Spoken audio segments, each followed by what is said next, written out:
Hey guys! Welcome to Couple. Please like and subscribe if you like this video. The special counsel, Robert S. Mueller III, has subpoenaed the Trump Organization in recent weeks to turn over documents, including some related to Russia, according to two people briefed on the matter. The order is the first known instance of the special counsel demanding records directly related to President Trump's businesses, bringing the investigation closer to the president. The breadth of the subpoena was not clear, nor was it clear why Mr. Mueller issued it instead of simply asking for the documents from the company, an umbrella organization that encompasses Mr. Trump's business ventures. Mr. Mueller ordered the Trump Organization to hand over records related to Russia and other topics he is investigating, the people said. The subpoena is the latest indication that the investigation, which Mr. Trump's lawyers once regularly assured him would be completed by now, will continue for at least several more months. Word of the subpoena came as Mr. Mueller appears to be broadening his inquiry to examine the role foreign money may have played in funding Mr. Trump's political activities. In recent weeks, Mr. Mueller's investigators have questioned witnesses, including an advisor to the United Arab Emirates, about the flow of Emirati money into the United States. Mr. Mueller has already indicted 13 Russians and 3 companies accused of meddling in the 2016 presidential campaign, and on Thursday, the Trump administration included them in sanctions it leveled at Moscow as punishment for interference in the campaign and malicious cyber attacks. The Trump Organization has typically complied with requests from congressional investigators for documents for their own inquiries into Russian election interference, and there was no indication the company planned to fight Mr. Mueller's order. Since July 2017, we have advised the public that the Trump Organization is fully cooperative with all investigations, including the special counsel, and is responding to their requests, said Alan S. Futerfas, a lawyer representing the Trump Organization. This is old news and our assistance and cooperation with the various investigations remains the same today.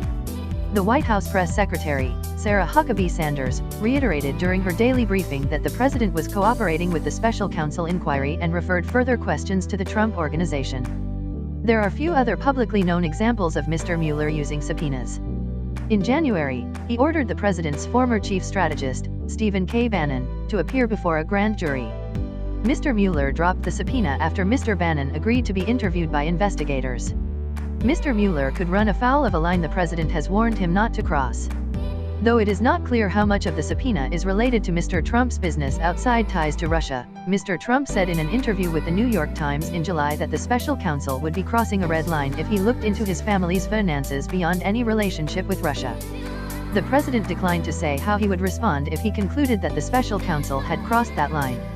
Mr. Trump campaigned as a businessman whose deal-making prowess would translate directly into reforming Washington. The argument helped propel him to the White House, but the Trump Organization has been a magnet for criticism from Democrats, ethics watchdogs, and some Republicans, who expressed concern that he remained vulnerable to conflicts of interest because he did not separate from the company.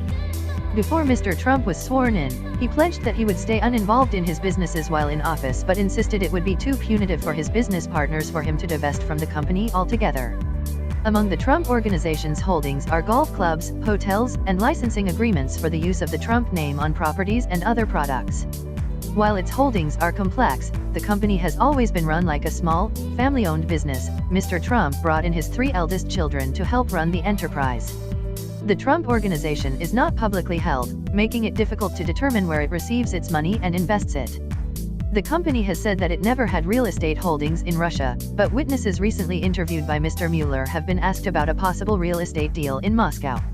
In 2015, a longtime business associate of Mr. Trump's, Felix Sater, emailed Mr. Trump's lawyer, Michael Cohen, at his Trump Organization account claiming he had ties to President Vladimir V. Putin of Russia and that building a Trump Tower in Moscow would help Mr. Trump's presidential campaign. Mr. Trump signed a non-binding letter of intent for the project in 2015 and discussed it at least 3 times with Mr. Cohen. A revealing comment about Russia by Eric Trump, the president's middle son, also drew scrutiny when it emerged last year. James Dodson, a longtime golf writer from North Carolina, said offhand in a radio interview that Eric Trump, who oversees the golf courses for the Trump Organization, told him in 2013 that the Trumps relied on Russian investors to back their golf clubs. Eric Trump has denied those remarks. Mr. Mueller was appointed in May to investigate whether Mr. Trump's campaign colluded with the Russians to influence the 2016 election and any other matters that may arise from the inquiry. A month later, the White House counsel, Donald F. McGahn II, threatened to quit after Mr. Trump asked him to have Mr. Mueller fired because the president believed he had conflict of interest issues that precluded him from running the special counsel investigation. Mr. Mueller is also examining whether the president has tried to obstruct the investigation. Mr. Trump's lawyers are in negotiations with Mr. Mueller's office about whether and how to allow his investigators to interview the president. Mr. Mueller's office has shared topics it wants to discuss with the president, according to two people familiar with the talks. The lawyers have advised Mr. Trump to refuse an interview, but the president has said he wants to do it, as he believes he has done nothing wrong and can easily answer investigators' questions. At the same time, Mr. Trump is considering whether to bring on a new lawyer to help represent him in the special counsel's investigation. Last week, Mr. Trump spoke with Emmett T. Flood, a longtime Washington lawyer who represented former President Bill Clinton during the impeachment process, about coming into the White House to deal with the inquiry.